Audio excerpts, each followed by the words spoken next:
Arcadian Vanguard presents the Wrestling News in your daily wrestling newscast for Wednesday, November 13th, 2024.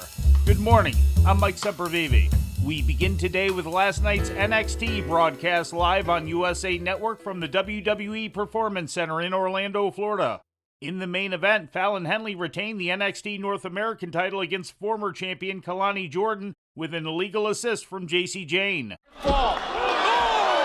The referee again didn't see a rolling outward from Jayce. Famous or center of the ring by Fallon. And the numbers game, the fatal downfall for the challenger tonight.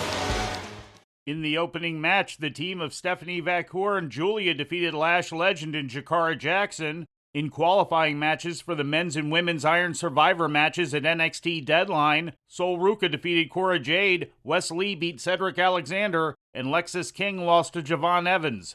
In an in-ring promo segment, NXT champion Trick Williams suggested that Ridge Holland and Andre Chase have a match to determine who would face him next. Williams and Chase then closed the segment by beating up Holland. Also on the show, Nikita Lyons defeated Adriana Rizzo. After the match, Rizzo laid out Lyons with a crowbar. In ratings news, Monday Night Raw drew a TV viewership of 1.564 million to USA Network according to WrestleNomics.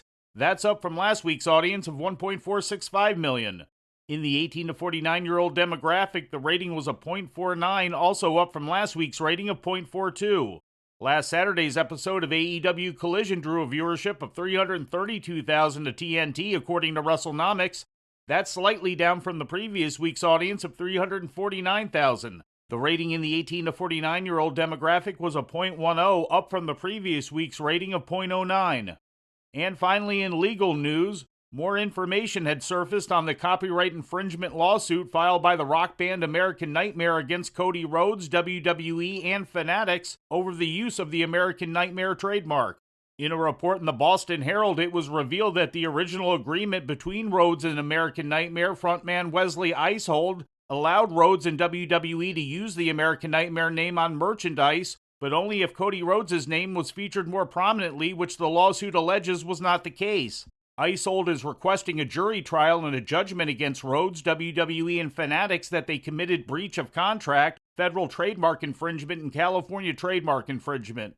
He is seeking $900,000 in damages as well as an injunction preventing the sale of merchandise that violates the original agreement.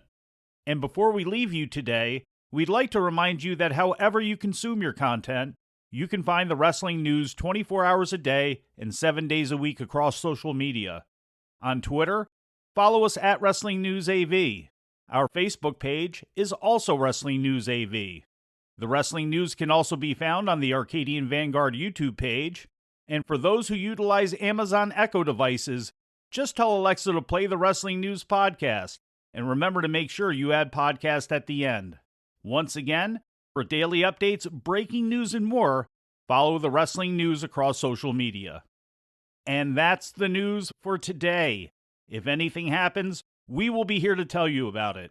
No clickbait, no paywall, just the Wrestling News. The Wrestling News is a division of Arcadian Vanguard, and the Wrestling Newscast is a production of the Arcadian Vanguard Podcast Network.